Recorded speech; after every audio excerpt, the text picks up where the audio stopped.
Hello, everyone. This is Greg Drevenstedt, editor-in-chief at Rider Magazine, and your host for the Rider Magazine Insider Podcast. Our guest today is Peter Starr. Peter is an international ambassador for motorcycling. He's an award-winning filmmaker who has made documentaries, TV shows, and commercials about motorcycles. And his 1979 film, Take It to the Limit, is a classic documentary about motorcycle racing. Peter has published articles in most major motorcycle magazines, and he's the author of 2 books, including Motorcycle Traveler, about his experiences riding motorcycles in 12 countries as part of living a purposeful life. Peter also hosts the MotoStarr video podcast series, and he has interviewed legendary motorcycle racers such as Freddie Spencer, Eddie Lawson, Kenny Roberts, and many others. Peter has been recognized for his achievements with numerous awards, as well as being inducted into the AMA Hall of Fame and the Trailblazers Hall of Fame. Peter, welcome to the show. Well, it's nice to be here. Thank you for thinking of me. I appreciate it. Great. Well, it's certainly an honor to have you on the show. You've been a legend in motorcycling for a long time. And in fact, seems like you've dedicated your entire life to motorcycling. I'd like to know a little bit more about that. You know, when did you get started riding, and what's your background? How did you get into all of this? Well, my background, I was born in England, in Coventry. And if you can remember, Coventry was the home of Triumph motorcycles back in the day. Meriden was the place where they were built. And so I kind of grew up around knowing that motorcycles were around, but never really got into it until after high school. And I went through 2 years of college and then got an opportunity to work for Triumph, which I took and jumped at. And that was the start of an entirely new career for me. I became what in that time was basically an interpreter at Triumph for German and French dealers, because my German and French was pretty fluent at the time. But that allowed me to get on the inside track at Triumph, and I ended up doing 4 years of racing. The last year riding a Triumph at all of the international long-distance races, like the Barcelona 24 hours, the Thruxton 500 miler, the Monza 6 hours, and races like that. And that was sort of the grounding that I had in motorcycling. Came to America in April 1965, ostensibly to race at Daytona, which, by the way, was then called the US Grand Prix and run by the US Motorcycle Club, not the AMA. And it attracted a lot of Europeans like Mike Hailwood and Tony Godfrey and people like that, Phil Reed and me. Not that I'm putting myself in that class, but I did have an international license. But what I found at the time was it was much easier for me to make a lot more money on the radio being a rock and roll disc jockey with an English accent.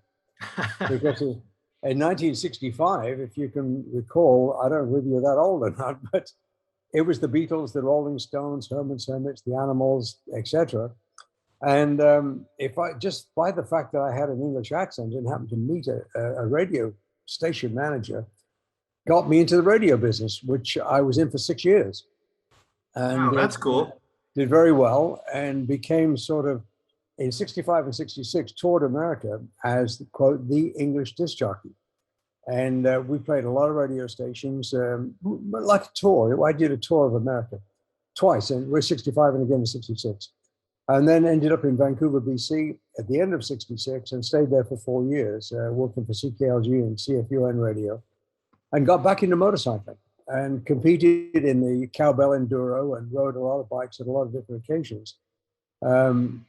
Finally, that gig ended up, not pleasantly, I might add, on the radio, and I ended up back in Los Angeles. And I don't know if you remember who Bud Ekins was. Sure. Bud and I made friends in 1961 at Triumph. I was assigned to Bud by Edward Turner, who was like Mr. Triumph, if you like. I was called into his office one day and he said, "This is Mr. Ekins, whatever he needs, take care of it." And that's how Bud and I became friends in 61. Well, I came down to LA, stayed with Bud and Betty for a while I sort of got my balance in Los Angeles, and became a record producer for 4 years. And in 1973, got the opportunity to make a film called The Bad Rock, which was about the ISDT two-day qualifier in Oregon. And even though I knew nothing about making films at the time, or very little, I said, yeah, I can do that. Well, I've made records, I've been on the radio. How difficult could it be? I said to myself, And I hired people who knew what they were doing, and we made The Bad Rock. And I watched them very, very carefully. And that's how I got my grounding in filmmaking, and then went on to make pretty much, I think, close to 50 films in 20 years. Wow. The head of it being, Take It to the Limit being, I guess, the best known one, which is a feature-length film that played in the cinema. Absolutely. And so, with Take It to the Limit, that's you focus a lot on different styles of motorcycle racing, but you also had some innovations there in terms of filmmaking. It sounds like you even if you weren't trained as a filmmaker, you learned from those that you were working with. And so how did you approach Take It to the Limit?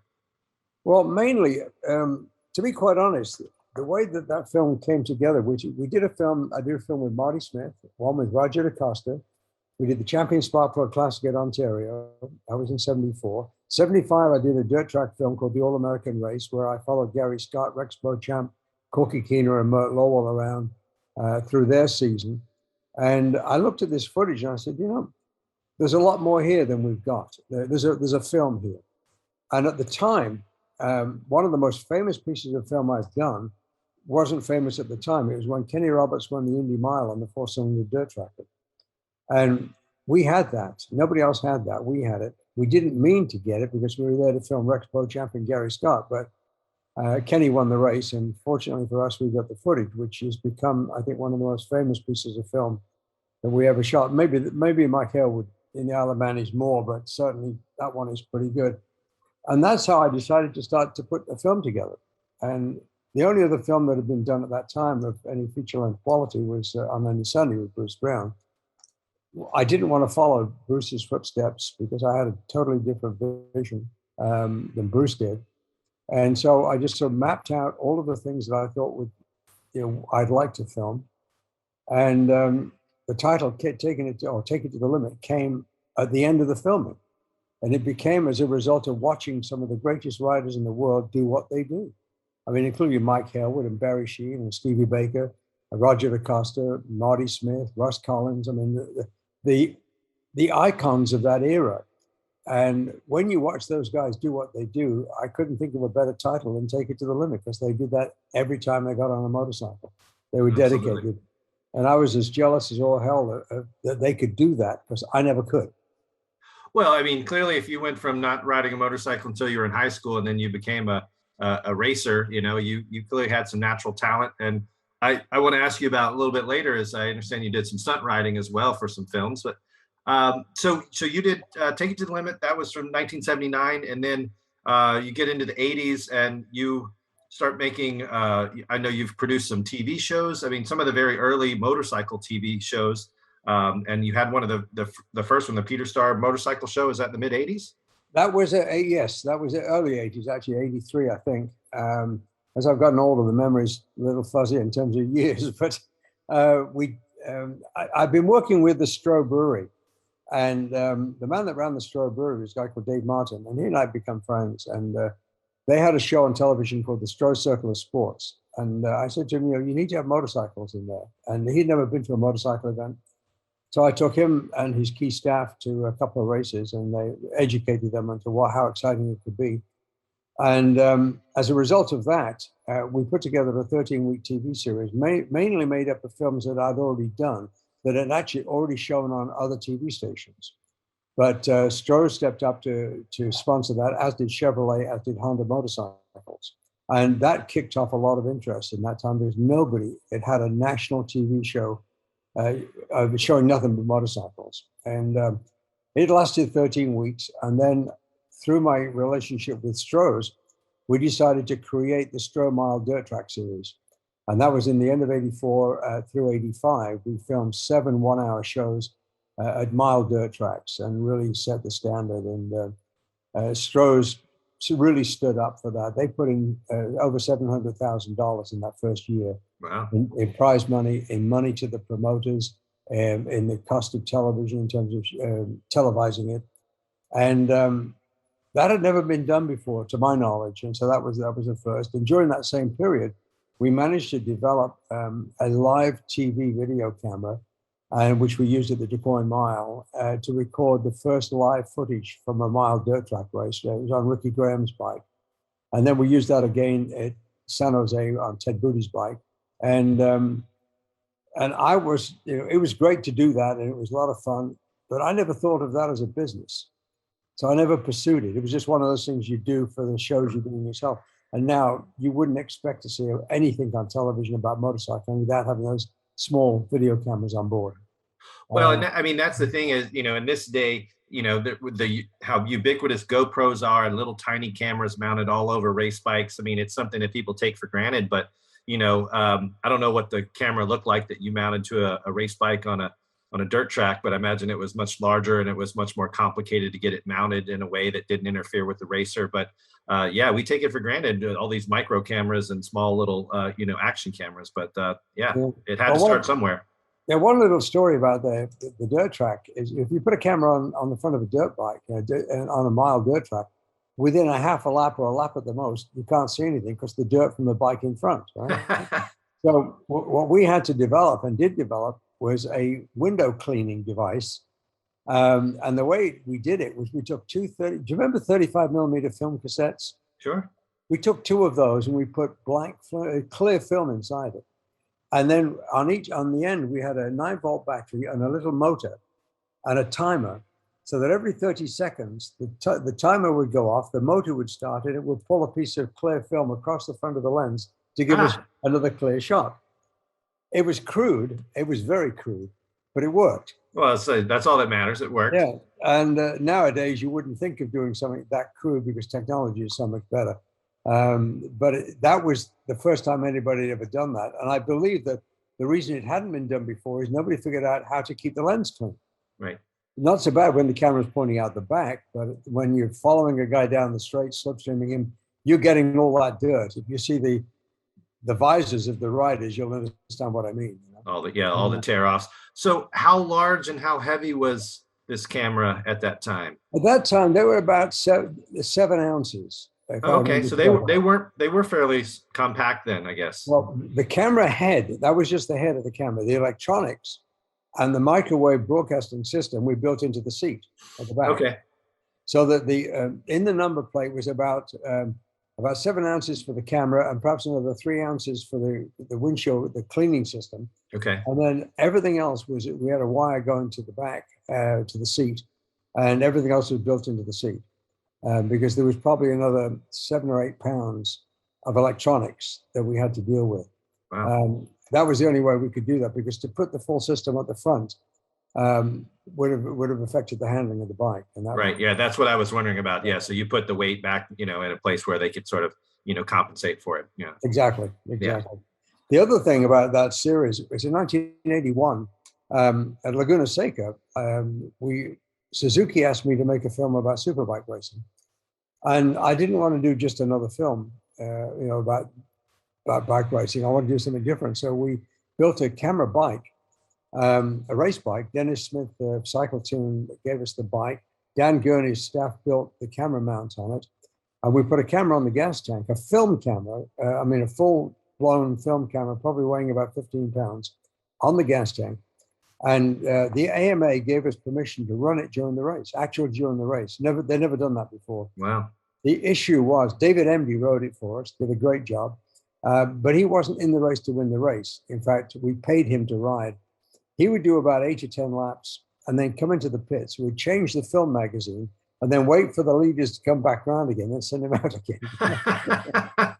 Wow. That's how we got the footage. And unfortunately, the bike wasn't up to full competition standards in terms of the speed, plus the fact you got this huge camera on the top, which David couldn't get behind for slipstreaming. I mean, it was a problem, and it did affect the handling because the center of gravity was so much higher. But David did a terrific job and got some footage of the first time a film camera had ever been allowed in an actual race. Wow. Unfortunately for us, Suzuki didn't win the race. Freddie Spencer ran away with it. I mean, he was a straight and a half ahead of everybody at the end. And so it became a film more about the experience of superbike racing than it was a film about superbike racing. Because, as I said, Wes Cooley was supposed to win it for Suzuki, and he didn't. Freddie Spencer won it for Honda, and it changed the entire atmosphere of what the film became. Sure, that makes sense.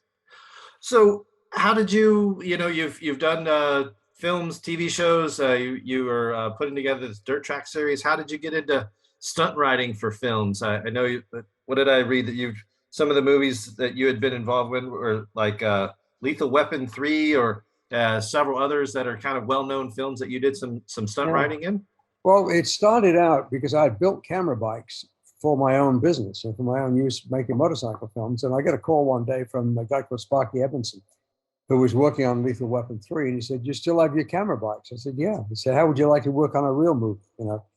Jackass, it's called, like I've never worked on a movie before. But, so unfortunately, Sparky's long since passed away, and he and I were really good friends, and a great guy. But anyway, he said, "Well, I got a job for you." So I went down to meet with the director, and she showed me what he wanted to do, and I said, "Yeah, I can do that."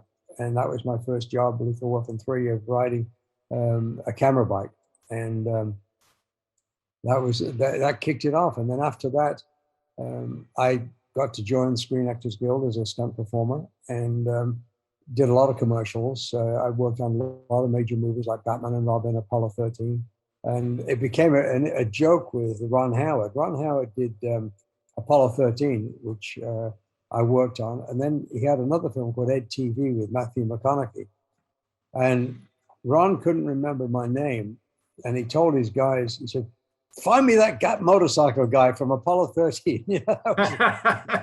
And so they tracked me down, and I worked on Ed TV. We had 2 motorcycles on that particular. In fact, I was an actor in that film as well, and we did some stunt work on 2 motorcycles in the film. And yeah, a lot of people didn't know who I was. I was the motorcycle guy. Yeah. And well, like, but Larry was the cable guy.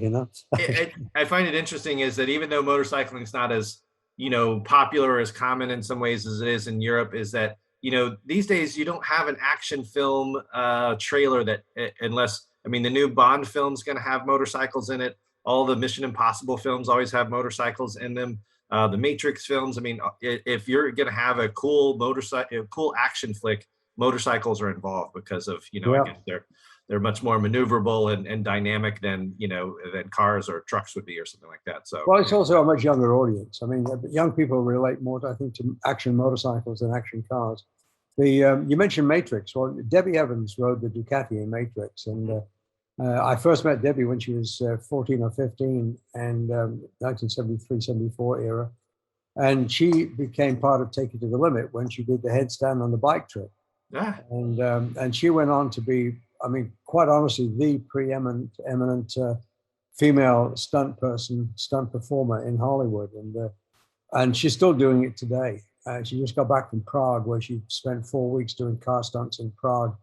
Her and her husband, Lane, and I are good friends. We went riding about a week and a half ago at lunch just to catch up on some things, but you talk about stunt people. She is just amazing.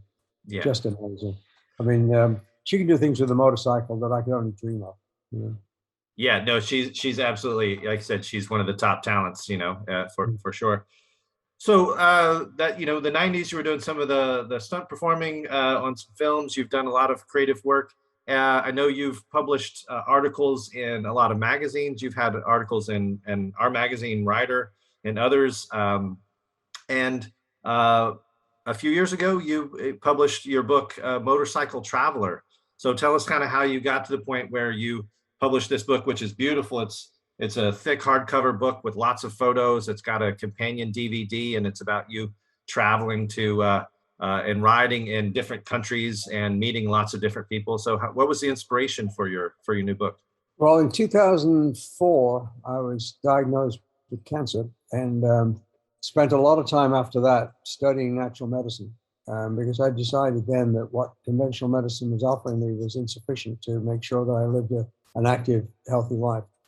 Part of that studying was reading about what we call leading a purposeful life, having a purpose in your life. People with purpose in their life have a higher survival rate than people that don't. That's a fact. And so I started to look at what's my purpose in life. And I decided that it had to be something to do with motorcycling, because that was the constant theme, basically from high school right through to, at that stage, 61, 62 years old then. And I decided what would be good for me to do was to get back on a motorcycle and do some foreign countries, which places I'd either never been to before, or places that I'd been to but never ridden a motorcycle before. And I thought it would be fun to go and ride a motorcycle there. And so I wrote a list of 12 countries, and at the rate of 2 a year, ticked them off.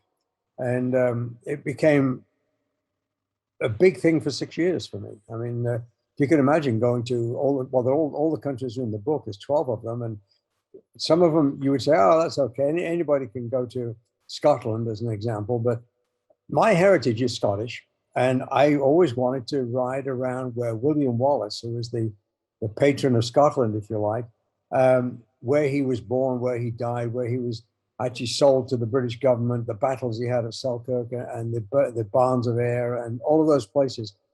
And so I did a story called On the Trail of Braveheart and rode that area. And then I did, because I was so close, I did the Isle of Man and Wales at the same time. And yeah, they were easy to do because I'm English and that, but when you haven't done some of those things before, I'd never ridden the Isle of Man in anger before, you know. So that was, and although I'd filmed there in '77 when we brought Mike Howard out of retirement, I spent a lot of time in the Isle of Man, but that became part of the book. But countries like Finland, Poland, Romania, Ecuador. I wanted to go to Canada. I said, no, it's too close. So I went to Quebec, and I had to speak French, you know. So that became an adventure, Sure. Which I thoroughly enjoyed. And do you realize you can go whale watching in the St. Lawrence River in Canada, in Quebec? No, that I didn't know. Yeah, I've done it in oceans in the Pacific before, yeah. But yeah. It's in the book. There are whales in the St. Lawrence Seaway, and you can actually go whale watching from Quebec. Wow. I didn't know that either. It was quite a thing. Yeah, that's a beautiful city. I've ridden a Can-Am Spider over the big bridge from the U.S. into to Quebec City, and yeah, it's a really beautiful place. Yeah, I thoroughly enjoyed that. And then what started the whole thing off, really? Do you remember a 3-minute film that's on the internet about what they call the Grand Riders of Taiwan, the old guys around Taiwan? It's called. Yeah. Well, I saw the video, and I'll be quite honest, I cried. I got tears in my eyes. I had a lump in my throat because these were all cancer survivors. They'd had, heart disease. I mean, any disease of getting old, they had it. Right. And what they decided at their various ages, and the average age was 82, and I was 69, going on 70 at this point. And this is my first ride to anywhere of this book. And I said, I got to ride with those guys. And I made contact with them through the charity that takes care of them. And they invited me over to ride with them, which I did in 2011. And that became my first of the 12 rides. I've been back to Taiwan 8 times since then. I've ridden with them 3 times. And there's not many of them left anymore because that was some years ago now. In fact, it's been 10 years this October since I first went there. And during that ride and during the talks that I gave in English with a Chinese interpreter, I started to realize more and more about this living a purposeful life and what it was about getting old and getting older. And here were these guys that literally against all medical health odds, decided to ride around an island that they lived in their entire life and never ridden around. Sure. It's a very parochial kind of experience. And so when I saw that film and going over there, and the second time I went, a local sponsor made a film about us. I took 10 Americans with me. You probably know some of them. And we went over there and rode with them in 2012, and they actually made a movie about us. You can see it on my website, MotoStarr.com. There's a 22-minute movie about our second visit to Taiwan. And the Grand Riders original video is also on my website. So if you want to catch up from the beginning of what inspired me to actually start going to other countries. And every country I went to, I managed to talk about to people there about getting old and recovering from cancer and what you need to do. So it became a mission as well as an enjoyment thing for the latter part of my senior citizenship, if you like. And all of the rides, except that first ride in Taiwan, was after the age of 70. And I hope by doing that to inspire other men and women, don't get me wrong, I'm not sexist, to actually, not sit at home watching television, but get off their butt and do the things which made them passionate in their younger days, and keep doing it, Well, absolutely. And, some folks, especially if they get into a retirement age, they may have the time and hopefully the accumulated resources where they can do that bucket list trip where it's maybe go ride in the Alps or something that they've never done before. What I really like about your book is that you definitely take open-armed approach to these different cultures that you visit. There's a lot of great photos of you meeting local people and some motorcycle enthusiasts in these local countries. I've had the good fortune to ride in a couple of the countries that you have documented in your book. I've been to Thailand and ridden there.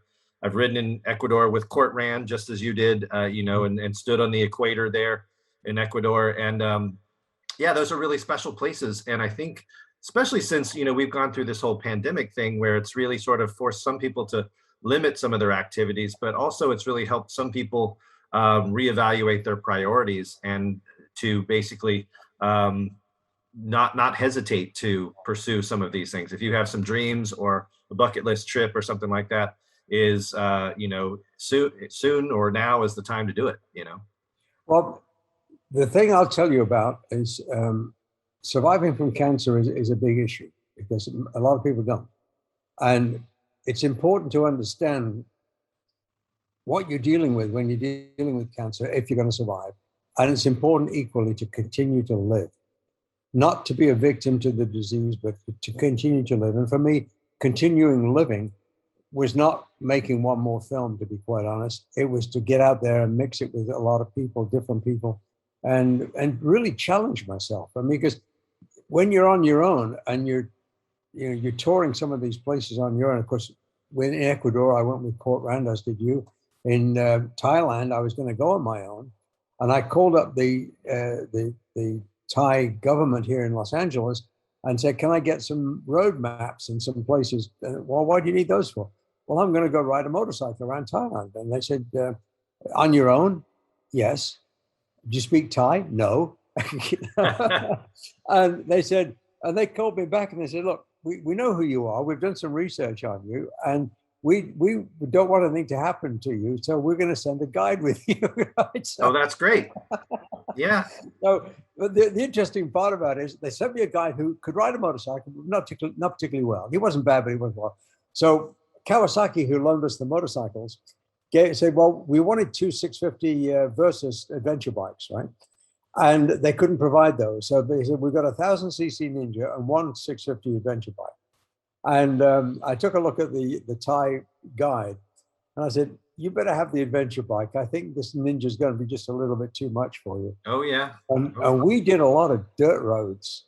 And if you've ever ridden a 1,000cc Ninja down a few dirt roads, it became a challenge. But what a fulfilling experience to go to some of these villages and meet some of these people, kids that had never seen a big motorcycle before. And they're looking at it like, dare I get close to it, and stuff.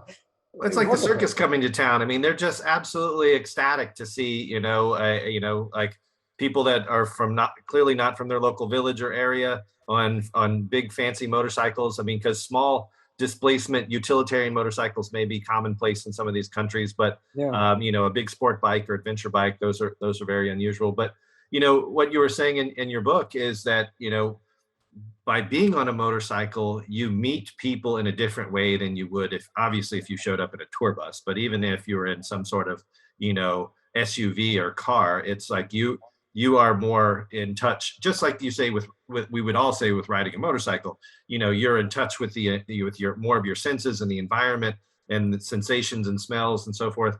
And you also have more immediate contact and curiosity with locals when you're on a motorcycle than traveling by other means. So, well, that's absolutely true, and I think you're received in a very different way by the local people. You're not coming in a tour bus or a car. You don't have that protective layer around you. You're vulnerable, and I think they sense that. You take your helmet off, and you're there just like any other person. You got your riding jacket on or whatever, but you take your helmet off and you're in them. And I find that to be, well, put it this way, if more people could do that and spread the word of good motorcycling and good humanity, if you like, a lot of the world's troubles would be different. Not all of them by a long shot, but I mean, we would have a different layer of communication with so many different people.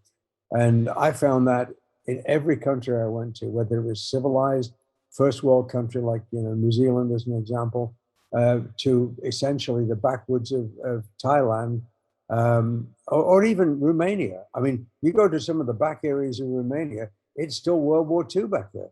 Sure. They're not farming with tractors; they're farming with horses and carts.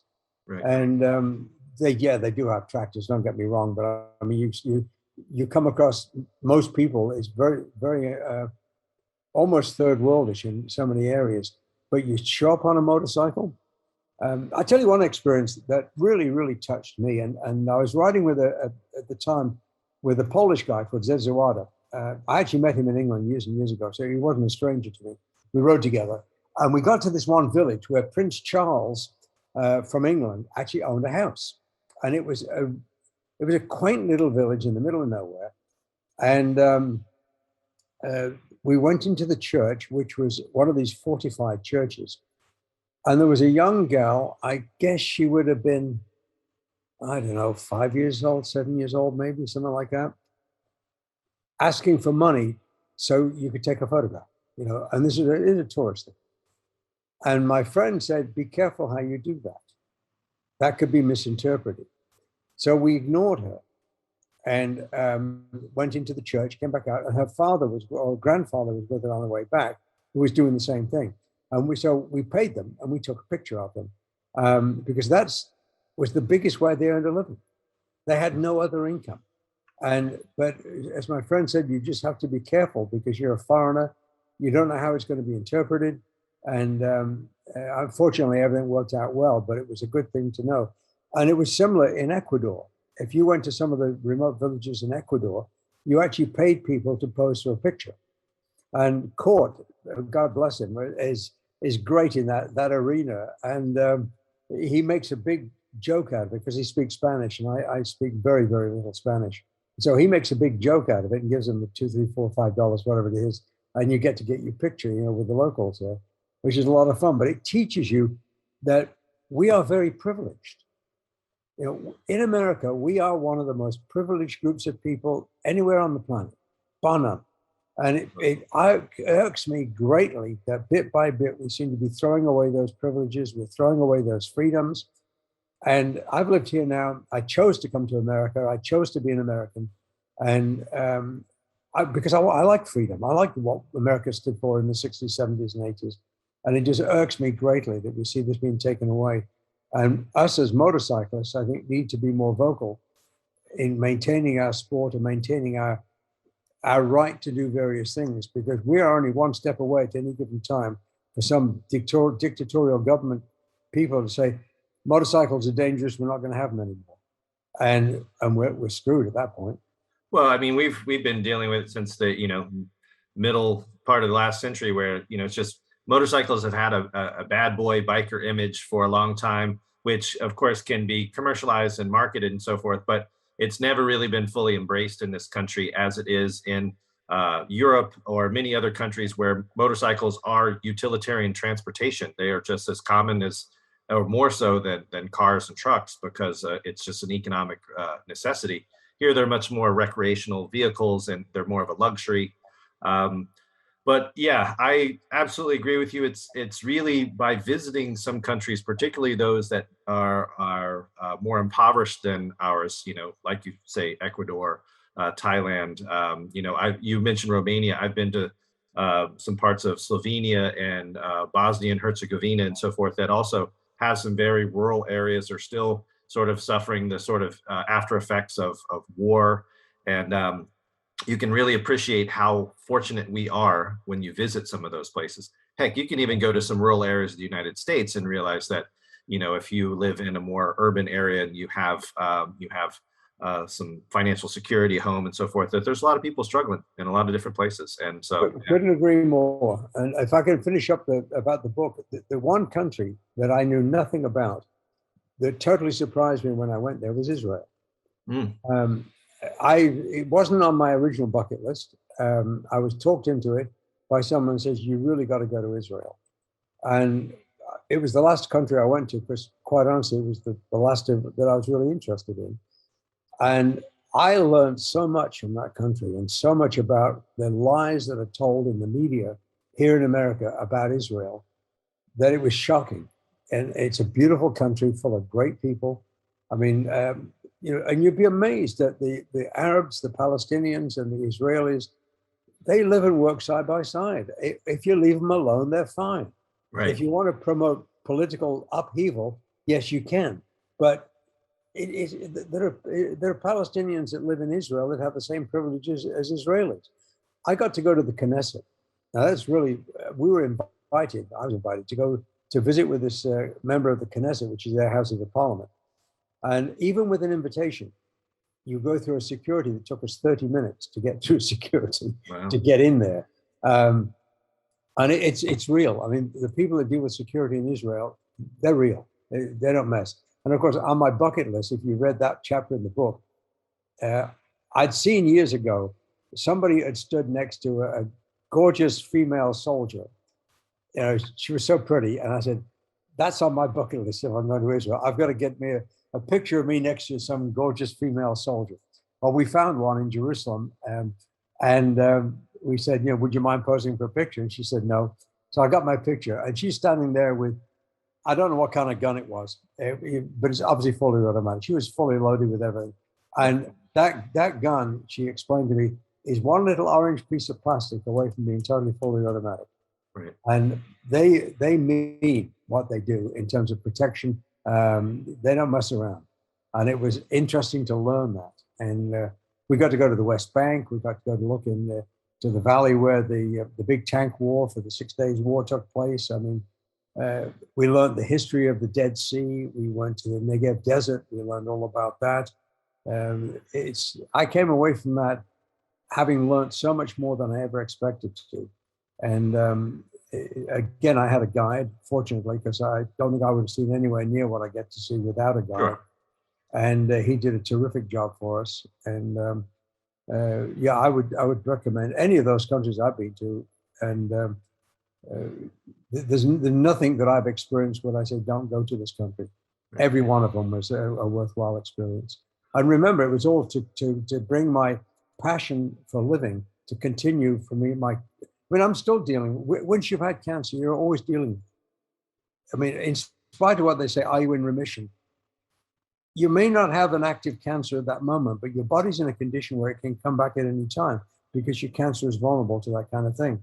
So you're always conscious of that.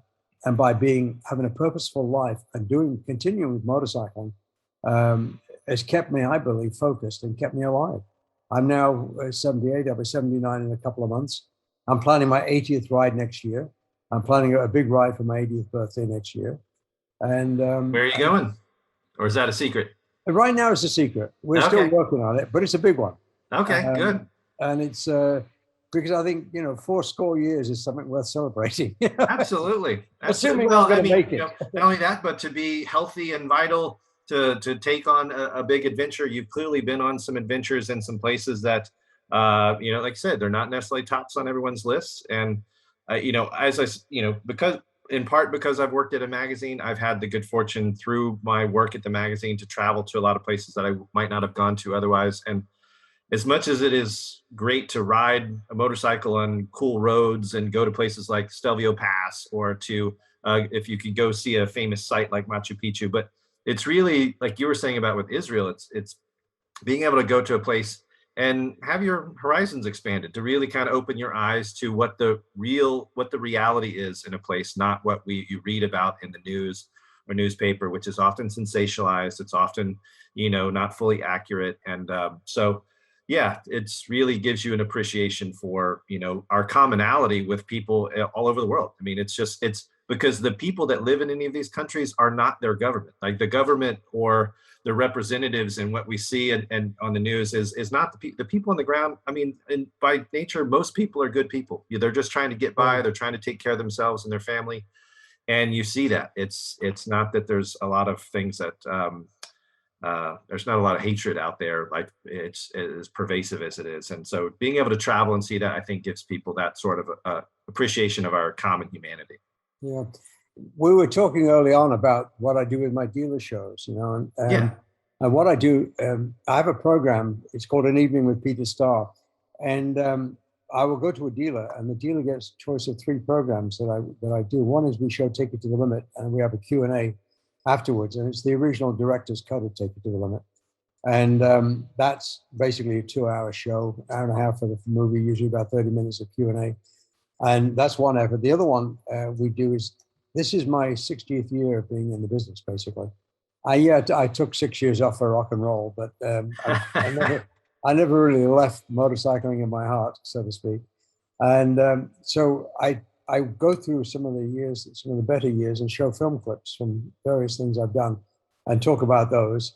And then the third program that the dealer gets to choose is my world trips, because I got video from the world trips as a DVD with the book. And I get to talk about some of the people I met and how we dealt with different things in different countries. And BMW is one of my supporters in this. They support me when I play BMW dealers, because BMW riders seem to turn out better for this kind of a tour. And I find they respond in a really positive way to it, as does a lot of the smaller sort of enthusiast dealerships like, Triumph and KTM and so on. But that's what I'm doing currently. And we've got some BMW dealers lined up between now and the end of the year in Colorado and Texas. And we're now starting to look at California. But we're planning for 2022, for the spring/early summer 2022. And that will be the big push for me for dealer shows for next year. And because at the end of next year, starting in September, will be the start of my 80th birthday ride. And so there's a lot coming up. I'm keeping myself really busy. So with your dealer programs, I mean, is this something that dealers do as kind of a customer outreach, to just a sort of, customer appreciation to provide, a sense of community for them? If you're giving a presentation, it's drawing folks in? Yes, that's exactly what it is. It's a customer appreciation. It's as I said, some brands achieve it more, better than others. And they just do, because they have a more of an enthusiast following than just buying a bike to go to work on, And so those dealers that do that, and there's no particular brand that does it. I mean, I've got Honda dealers that do it, and I've got Honda dealers that would never look at it. It's really the owner of the dealership and how he looks at his customers. But yes, it's definitely a customer appreciation. It's an excuse to bring their customers and potential customers into the dealership. They look at the bikes. They meet the dealer. Sometimes we have reps there. As an example, the BMW rep, if I'm doing a BMW dealership, will come and be there that night and they represent the brand. We do that, and it becomes a really interesting evening. We, generally speaking, get between about 120 to 150 people. Wow. In an evening. That's a good turnout. Yeah, and we carry everything. All the dealer has to do is to tell his customers. We come in with a big 13 by 8 foot screen. We have our own projector, our own sound system. We could actually play to 250 people if we had to, with the size of the screen, the projector, and the sound system. It's a turnkey operation. All the dealer has to do is and we provide the dealer with a promotion kit. He just has to stamp it and send it out to his customers. That's great. That's great.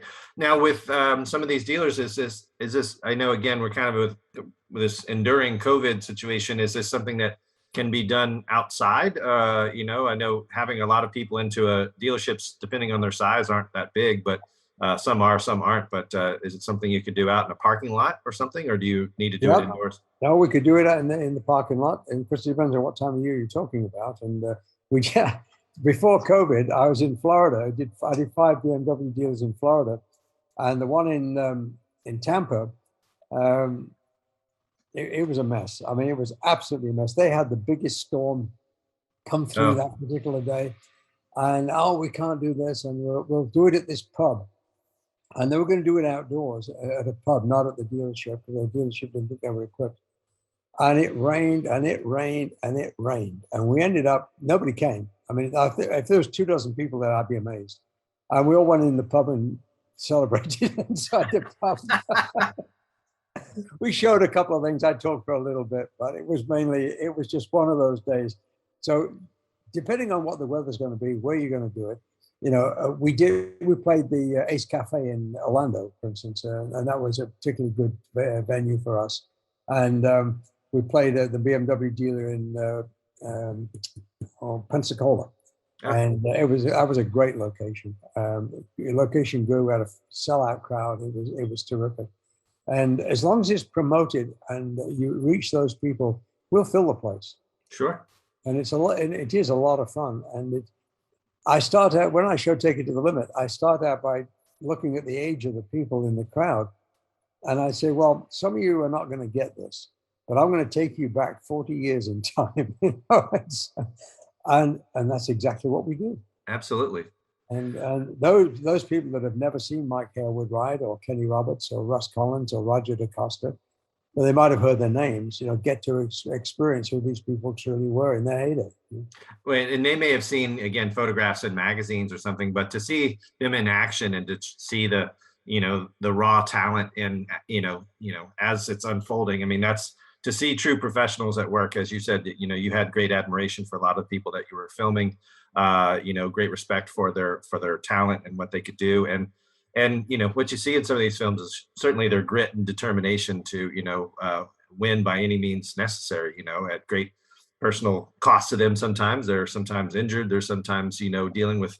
You were talking about Kenny Roberts and his was it the FZ 750 that was the TZ 750 was this almost unrideable motorcycle that he managed to bend to his will.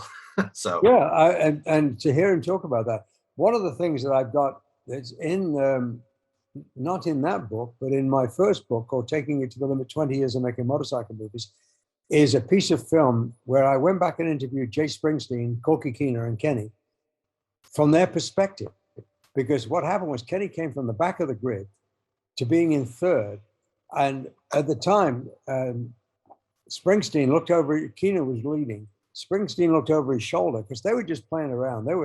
Rex Beauchamp had dropped out of the race with a blown piston. Gary Scott wasn't even in the hunt. No, there was just Springer and Keener. Springer looks around and he sees Kenny, who's come from 20th, right, to third. And Springer, next time Corky looks around, Springer goes, he puts his finger in the air and he goes like number one, because Kenny was number one. And he points it over the shoulder, meaning number one's coming, right? Well, Keener thought, he's giving me number one, he's going to let me win. And then when he turned around a second time, he saw the same finger. Then Corky said, I think he's just shooting me the breeze, shooting me the bird, And I know, and I've got all this on film, this interview piece, and what happened was Kenny won in the drag race from turn 4 to the finish line and won by about a half a bike. And as Springer said, he came by us like 30 miles an hour faster than we were going. He said it was absolutely unbelievable. Yeah. Yep. I've got a podcast. I don't know whether you've had a chance to tune us in or not. I have a video podcast at MotoStarr. If you go to YouTube, it's youtube.com/MotoStarr. And I just interviewed Ben Bostrom recently. Well, Ben is one of the few people that's ridden a TZ 700 dirt tracker. And when Ray Abrams built a replica that Kenny rode in 2009 at the Indy for that renewal where Valentino Rossi was there, Ben Bostrom was there, and they offered a ride to Valentino and a ride to Ben Bostrom. And Valentino said no. Absolutely. He said, no way. No way, he said. And Ben got on and rode it. And you talk about scary stories. Ben, in my podcast, Ben tells just how scary that bike was. Well, and you actually led right into my next question. You do have this video podcast series, the MotoStarr podcast, and you've interviewed a lot of the greats. I mean, Ben Bostrom is one of them. You've interviewed Eddie Lawson, Freddie Spencer, Kenny Roberts, many others. And you have them share stories about, what it was like when they were racing at various times. And so, so how did that podcast? I mean, it seems like we got a podcast. Everybody got a podcast these days. But you have access to some of those folks that others might not be able to do. So, and you also have a history with them. So yeah, well, one of the reasons I have a history with them is because I made films about them at different times. I mean, I consider myself to be pretty close to Kenny Senior and Junior. I made a film about them called Like Father, Like Son. And once you know a top few, you get to know others. People sort of, oh, you're Peter Starr that did blah, blah, blah, And it comes because they've seen you in a photograph with Roger DaCosta or whomever, It's that's how that builds. And so my first 15 guests were all American world champions.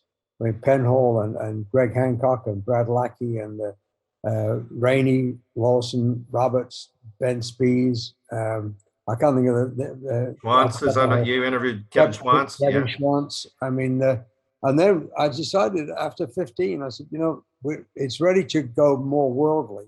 And I went and interviewed Jay Leno, who is somebody I've known for a long, long time. I tell you how long I've known Jay Leno. He has actual VHS copies of my very first films. And people are saying, VHS, what's that? Well, he's still got a VHS player that works, I'm sure. If he's got steam-powered motorcycles and cars, yeah. So. And but anyway, then we did Sammy Miller, who you may have heard of from England. He's got a great museum in England, and is just a world-class person as well as a world champion rider. And then we did Debbie Evans, of course. We did Elspeth Beard, who rode around the world when she was 22 years old in 1983, and rode through countries where women weren't allowed out of the house on their own, let alone ride a motorcycle through. Quite an amazing woman.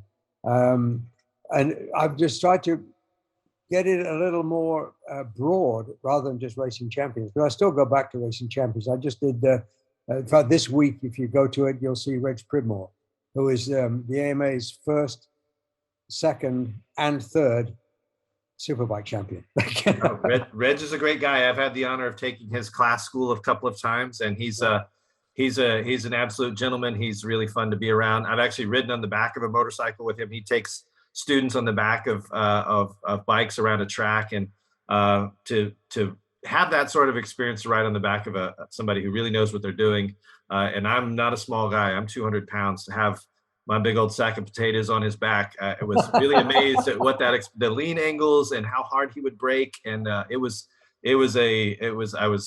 quite an experience. So yeah, Reg is a great guy. So yeah, he actually lives just down the road from where I am. So yeah. Right. I've known him a long time.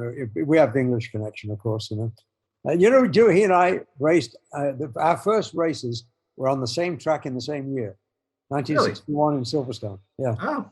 We didn't know that until I just did this interview. Yeah, so legendary track. Yeah. You never know who you're talking to until you get into a podcast, and then the truth starts to come out. Right. But we did Graham Crosby, for instance, and that in actual fact was the fastest. We got 14,000 views. These are 1 hour shows. Yeah. We got 14,000 views in a week. Wow. Which is off the charts. And that was Graham Crosby. And who's a really interesting guy. And I'll just close this out by telling one quick story about him. I'm in England at Mallory Park in 2012 for the Festival of 1,000 Bikes. And I'm there to do a book signing of my first book with Kenny Roberts and Stevie Baker. And I spot Cros, and I start to walk up to him, and I'm listening to him as he's talking, and he goes, talking to his crowd. He's got his entourage, and he's going, yeah, this bloody wanker of a filmmaker. He says, I win Daytona twice, and he doesn't even get me on his film that he's making, and blah, blah. And I'm right behind him, right? Of course, he knew it, and he did the whole thing just for that effect. So I started out with the podcast by repeating that, back in 2012. And he goes, yeah, that's exactly right. That's exactly right. That's awesome. We have a lot of fun. Well, I know you've mentioned MotoStarr.com. That's your website. If people go there, they can buy copies of. You can buy a copy of The Bad Rock, your first film from 1973. You can buy a copy of Take It to the Limit. Buy copies of your books, access to your podcast. So basically, if people want to know more about Peter Starr and all the things he's done, that's a good place to start. Is go to MotoStarr.com. So, Peter, It's been an absolute pleasure speaking with you. I really appreciate your time. Thanks for coming on the show. Well, Greg, as you know, I've been a contributor writer, or was for many years with some of the stuff we did. And I know formats have changed, and it's very difficult these days for magazines to exist. And I really appreciate the effort you're putting into this edition of Rider and what you're doing there. And I wish you the very best to keep that thing rolling, keep it going. Thank you. Well, hey, if you're going to do your 80th birthday ride, please, hope you'll consider writing a story about it or something that, we'd be more than happy to publish a feature about your 80th birthday ride. I look forward to hearing about it. We're trying to put together a charitable part of it. And I have a foundation called Healing Arts Education Foundation that works with men with prostate cancer. And that's where I spend about 50% of my time. And we're trying to figure out a way to make this ride some sort of a charitable deal. We don't know for whom yet. Sure. But it's guys like you that will give us the publicity to bring the people out to hopefully make some money for whatever charity we choose to give it to. And so I'm thanking you in advance for that. Well, yeah, absolutely. We'd be happy to promote anything on the website or social media or something if you got something. So yeah, keep us in the loop with press releases and stuff. So again, Peter, I appreciate your time. Thanks again for being on the show. For the Rider Magazine Insider Podcast, I'm Greg Drevenstedt. Thanks for listening, and keep the rubber side down. If you've enjoyed listening to the Rider Magazine Insider Podcast, please subscribe, leave us a positive rating, and tell your friends. We also encourage you to visit ridermagazine.com, where you can get the latest in motorcycle news and reviews and sign up for our free weekly newsletter. You can also subscribe to print and digital editions of Rider Magazine, which is published 12 times a year. Thanks again for listening.